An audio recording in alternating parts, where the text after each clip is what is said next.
அளந்ததுன்னு ஒரு சொல்லுவாங்க. அந்த மாதிரி இந்த குறும்படத்தில் ஒரு மெசேஜ் சொல்லணுங்கிறதுக்காக அவ்வளோதான் சொல்ல முடியும். இது படமாக இருந்தால் ஒரு 2.25 மணி நேரம் வரும்.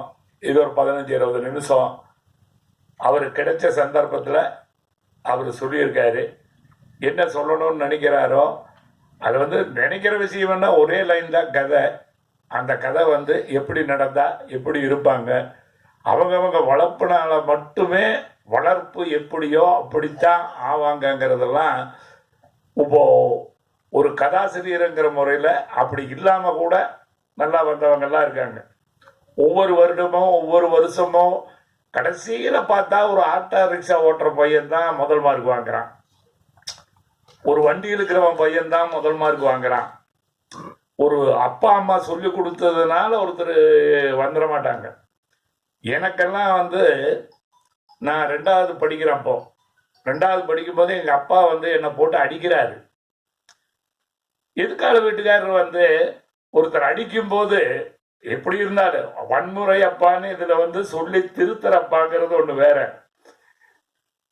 என் வாழ்க்கையில நடந்தது என்ன அப்படின்னா, அதாவது இப்போ எனக்கு 75 வயசுன்னா நான் சொல்றது ஒரு 70 வருஷம் 69 வருஷத்துக்கு முன்னால எங்க அப்பா என்னை போட்டு அடிக்கிறாரு. அப்போ 2வது படிக்கிறேன். நான் ஒரு வன்முறைய தூண்டக்கூடாதுன்னு எங்க அப்பா என்னை போட்டு அடிச்சிருக்க கூடாது இல்லையா?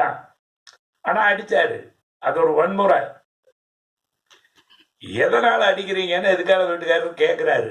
ஏங்க பையனை போட்டு இப்படி அடிக்கிறீங்க அப்படின்னா, இல்லைங்க போன மாசம் ஒரு புஸ்தகம் வாங்கி கொடுத்தேன், கிளாஸ்ல ஒரு பையன் திருடிட்டு போயிட்டான்னு வந்தான்.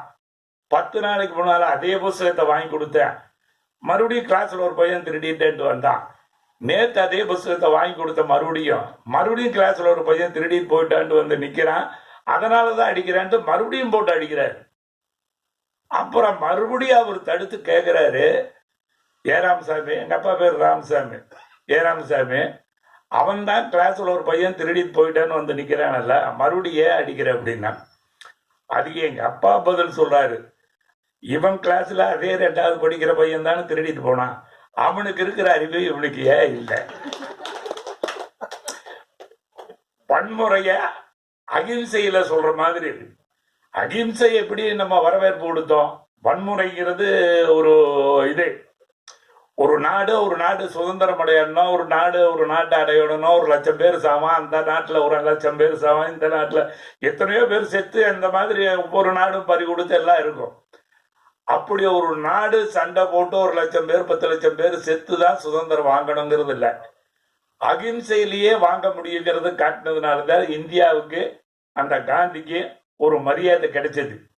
அது மாதிரி எங்க அப்பா செஞ்சதுனால என்ன அப்படின்னா, ஒருத்தன் பறி கொடுத்து நிக்கிறான், நான் 3 தடவை புத்தகத்தை பறி கொடுத்துட்டு நிக்கிறான். அப்ப அவர் கேட்கறதுல ஒன்றும் தப்பு கிடையாது. அதே 2ஆம் கிளாஸ்ல படிக்கிற பையன், ஏதாவது 10ஆம் கிளாஸ் படிக்கிற பையன் எடுத்துட்டு போயிருந்தாலும் கூட பரவாயில்ல, இவனுக்கு ஒன்றும் தெரியாதுன்னு சொல்லலாம். அதே 2ஆவதுல படிக்கிற பையன் ஒருத்தன் பறி கொடுத்துட்டு நிக்கிறான், ஒருத்தன் இந்த மாதிரி எடுத்துட்டு போறான். இந்த மாதிரி நிறைய வாழ்க்கையில நடக்கிற சம்பவங்கள் இருக்கு. அதுக்கு சொல்ற பெரிய பெரிய தலைவர்கள் சொல்றாங்க, சினிமாவிலேயே சொல்றோம், பொதுக்கூட்டங்கள்ல சொல்றோம். இவர்னால விஸ்வநாதன் தானே அவரு, விஸ்வநாதன், MS விஸ்வநாதனுக்கு அப்புறம் ஒரு MS எஸ் மட்டும் வச்சுட்டாருக்கே. அப்போ இது எப்படி இருந்தாலும் இந்த விஷயத்த இவர் படமா இருந்தா பெருசா சொல்லியிருப்பாரு. சின்ன விஷயத்துல அழகா அவர் என்ன சொல்லணுமோ சொல்ல வந்தாரோ, அவருக்கு இதுக்கெல்லாம் என்னென்ன தடை இருந்ததோங்கிறதெல்லாம் படம் பார்க்கும்போது நம்ம கொஞ்சம் அதிகமா திங்க் பண்ணுவோம். அந்த அதிகமா திங்க் பண்ணும்போது இன்னும் அவரு சிறப்பா பெரிய படமா கொடுத்திருந்தா நல்லா சொல்லியிருப்பாருங்கிறது இதுவே இவருடைய முயற்சிக்கு பெரிய வெற்றி தான். அடுத்து இன்னொரு பெரிய வெற்றியை அவர் தேடி போகட்டும். நன்றி, வணக்கம்.